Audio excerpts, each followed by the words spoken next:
Albert Einstein once said, everybody's a genius. But if you judge a fish by its ability to climb a tree, it will live its whole life believing that it is stupid. Ladies and gentlemen of the jury, today on trial we have modern day schooling. Glad you could come. Not only does he make fish climb trees, but also makes them climb down and do a 10-mile run. Tell me, school, are you proud of the things you've done? Turning millions of people into robots, do you find that fun? Do you realize how many kids relate to that fish? Swimming upstream in class, never finding their gifts, thinking they are stupid, believing they are useless? Well, the time has come, no more excuses. I call school to the stand and accuse him of killing creativity, individuality, and being intellectually abusive. He's an ancient institution that has outlived his usage. So, Your Honor, this concludes my opening statement, and if I may present the evidence of my case, I will prove it. Proceed. Exhibit A. Here's a modern day phone. Recognize it? Here's a phone from 150 years ago. Big difference, right? Stay with me. Here's a car from today, and here's a car from 150 years ago. Big difference, right? Well, get this. Here's a classroom of today, and here's a class we used 150 years ago. Now ain't that a shame? In literally more than a century, nothing has changed. Yet you claim to prepare students for the future? But with evidence like that, I must ask, do you prepare students for the future or the past?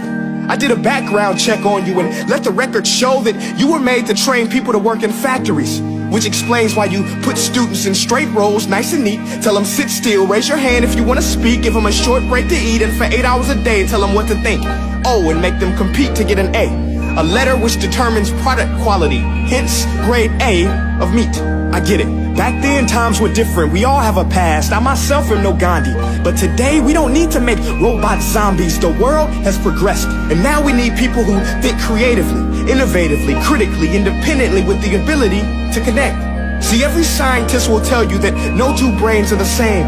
And every parent with 2 or more children will confirm that claim. So please explain why you treat students like cookie cutter frames or snapback hats, giving them this one-size-fits-all crap. Watch your language. Sorry, Your Honor, but if a doctor prescribed the exact same medicine to all of his patients, the results will be tragic. So many people will get sick, yet when it comes to school, this is exactly what happens, this educational malpractice, where one teacher stands in front of 20 kids, each one having different strengths, different needs, different gifts, different dreams, and you teach the same thing the same way? That's horrific. Ladies and gentlemen, the defendant should not be acquitted. This may be one of the worst criminal offenses ever to be committed. And let's mention the way you treat your employees. Objection. Overruled. I want to hear this. It's a shame. I mean, teachers have the most important job on the planet, yet they're underpaid? No wonder so many students are short-changed. Let's be honest. Teachers should earn just as much as doctors, because a doctor can do heart surgery and save the life of a kid.